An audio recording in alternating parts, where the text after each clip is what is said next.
हमारे साथ इस पर और ज्यादा अपने व्यूज शेयर करने के लिए एक और खास मेहमान है, उनका भी परिचय करा देते हैं।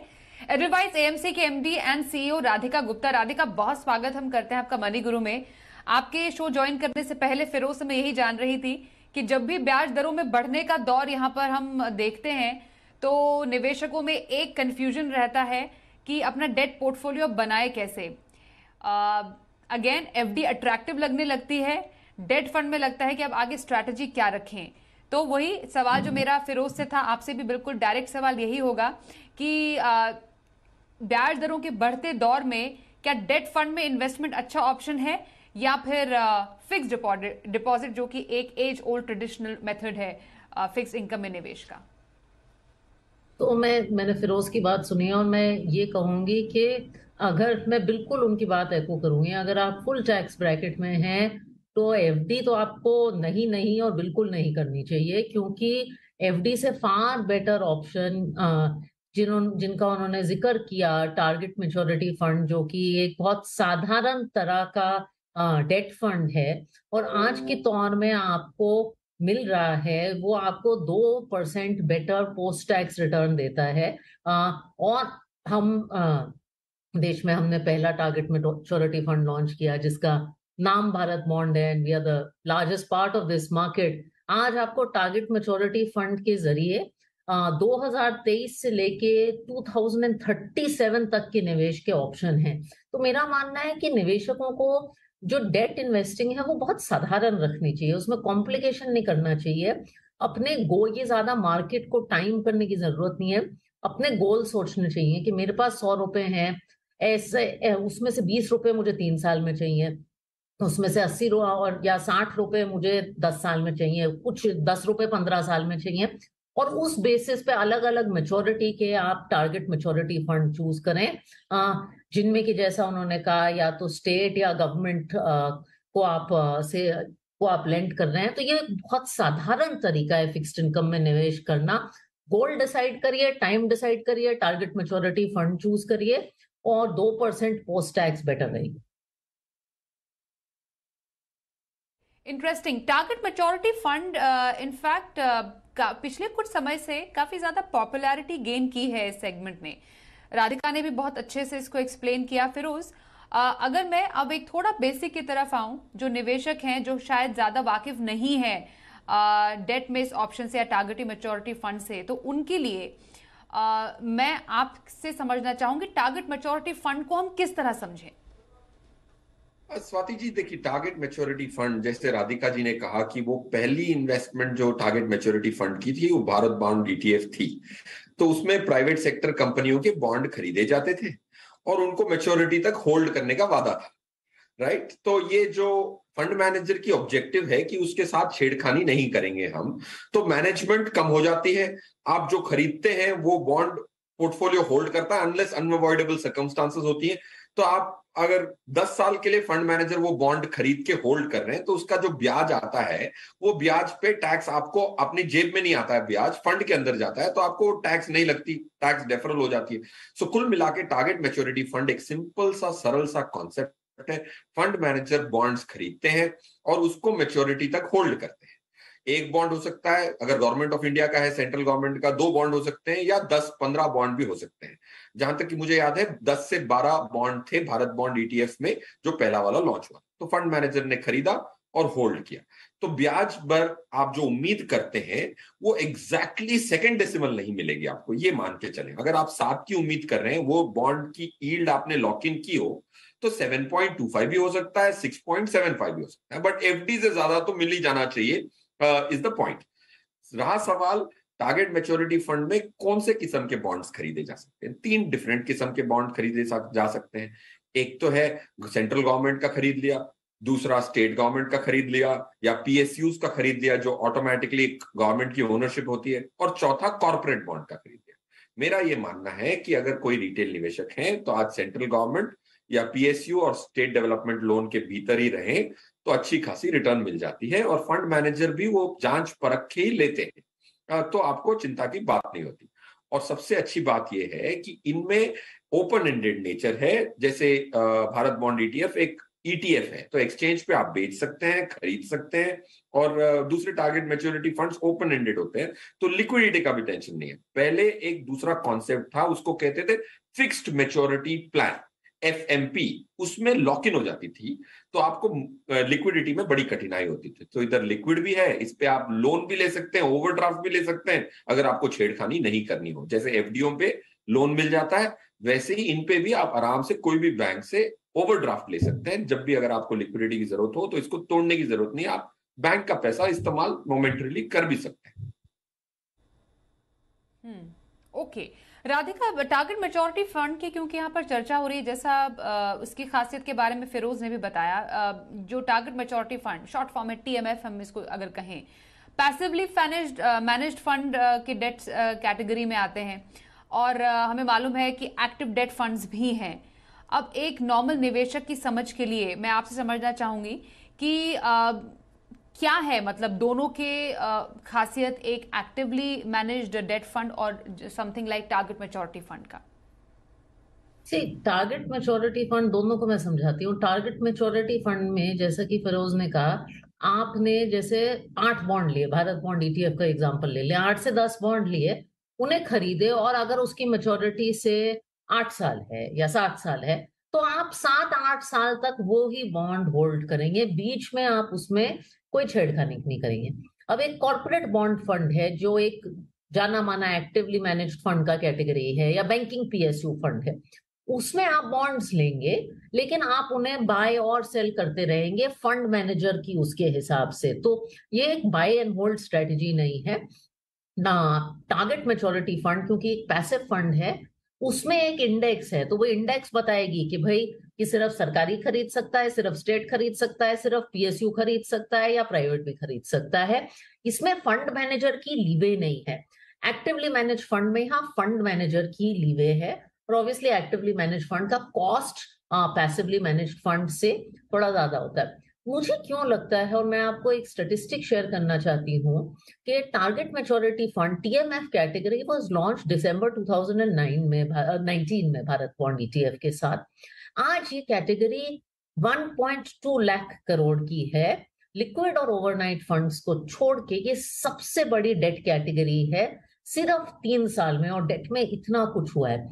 तो कुछ तो इसमें बात है जो कंज्यूमर्स इसको चूज कर रहे हैं एक्टिवली मैनेज फंड्स के ऊपर।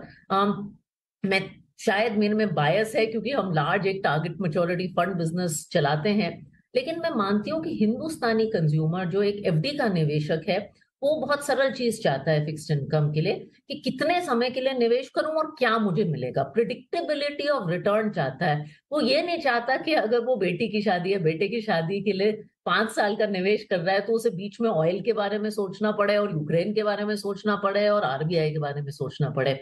एक पॉइंट के लिए निवेश करना चाहता है, एक रिटर्न कमाना चाहता है।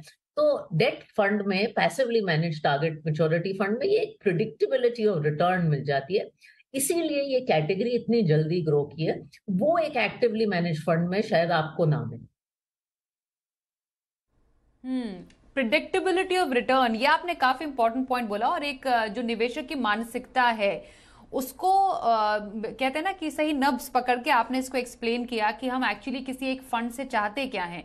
तो इस खासियत को ध्यान में रखते हुए फिरोज, हम कहते थे टारगेट मैच्योरिटी फंड में कम जोखिम है, बेहतर रिटर्न का अच्छा जरिया है, और किसी एक डेट ऑप्शन में किसी निवेशक को क्या चाहिए। पर अगर टैक्स के लिहाज से भी समझें तो यहाँ पर भी कुछ बेनिफिट्स हैं, खासियत है एक टारगेट मैच्योरिटी फंड की विज़ावी एक जो हम एक एक्टिव डेट फंड को समझते हैं। तो स्वाति जी, इसके पहले कि मैं टैक्स पे आऊं, जैसे आपने कहा कि इसमें जोखिम कम है, तो हर निवेशक को यह समझना है कि जोखिम 2 किस्म की होती है डेट फंड में। एक जोखिम यह होती है कि आपने किसी को पैसा दिया, वो डूब गया, आपको पैसे लौटा नहीं पाए। ये सिंपल सी बात है, आपने अपने दोस्त को पैसे दिए और उसका बिजनेस ठप हो गया, आपको पैसे वापस नहीं किए, तो वो एक, उसको कहते हैं क्रेडिट रिस्क। दूसरा होता है कि ब्याज दरें ऊपर नीचे जाएं तो आपके जो बॉन्ड की प्राइसेस जो हैं, जो दाम पे आपने बॉन्ड खरीदा उसकी भी प्राइसेस ऊपर नीचे जाती हैं। तो ये क्रेडिट रिस्क आपकी मिटिगेट हो जाती है अगर आप central government, state government, PSU पे तवज्जो देते हैं। दूसरा इंटरेस्ट रेट रिस्क जिसको कहते हैं, बॉन्ड की जो प्राइसेस की उतार चढ़ाव होती है, ब्याज दरों की मूवमेंट जो रोज होती है उसके आधार पे, उसको कहते हैं interest rate risk. Target maturity fund की ये खासियत है कि जैसे वक्त बीतता है इंटरेस्ट रेट रिस्क उसका कम होता जाता है, क्योंकि जैसे राधिका जी ने कहा कि 8 साल के बॉन्ड खरीदे और उसको हमने छेड़खानी नहीं की, तो अगर 7 साल बीत जाते हैं तो आपके पास कितने साल के बॉन्ड होंगे? अब सिर्फ एक ही साल मैच्योरिटी के लिए होगा। तो जैसे वक्त बीतता है, जब उसकी अवधि कम होती जाती है रेसिडुअल, तो उसका इंटरेस्ट रेट रिस्क कम होता है। तो ये दोनों किस्म की रिस्क को टारगेट मैच्योरिटी फंड कंट्रोल करने की क्षमता रखता है। एक इंटरेस्ट रेट रिस्क वक्त से धीमे धीमे जख्म की तरह अपने आप को ऑटोमेटिकली नेग्लिजिबल कर देता है। रहा सवाल टैक्सेशन का, एक्टिव फंड मैनेजमेंट और टारगेट मैच्योरिटी फंड में टैक्स का अंतर नहीं है। जो अंतर है टैक्स का, वो एफडीओ से या बॉन्ड्स जो आप डायरेक्टली खरीदते हैं उसके मुकाबले, जो दोनों डेट के कैटेगरीज हैं, एक्टिव और पैसिव, दोनों के मुकाबले ये दो डेट की कैटेगरी हैं, उनकी टैक्स इतनी उम्दा है कि आपको एफडी खरीदने पे 35% की भी टैक्स लग सकती है, 33-35 की, बट ये खरीदने की और 3 साल होल्ड करने की इफेक्टिव टैक्स 5 से 7% लग सकती है इंडेक्सेशन के बाद। तो पूरी चीज समझाने के बदले मैं आपको बोल रहा हूं कि 35% की टैक्स कहां है, 6 से 7% की टैक्स लगती है अगर आप महंगाई को 5% माने तो, राइट। सो इसीलिए मेरा ये मानना है कि tax wise both these debt products are very good, but खासियत ये है कि फंड मैनेजर को कुछ करना नहीं पड़ता, तो कॉस्ट बड़ी कम हो जाती है, कॉस्ट ना के बराबर हो जाती है। एक्टिव में कॉस्ट होती है क्योंकि फंड मैनेजर लगेगा, फंड मैनेजर के एनालिस्ट लगेंगे, दिमाग लगेगा, तो कॉस्ट ज्यादा होती है क्योंकि लोग इन्वॉल्व हैं। तो टारगेट मैच्योरिटी फंड पर चर्चा चल रही है, क्या कुछ जोखिम भी है? कैसे निवेशकों के लिए है? निवेश करने से पहले क्या रखें ख्याल? और भारत बॉन्ड ईटीएफ की नई जो किस्त है, नई ट्रांच है, वो दिसंबर में आने को है तैयार। इस पर भी करेंगे चर्चा एक छोटे से ब्रेक के बाद। बने रहिए हमारे साथ।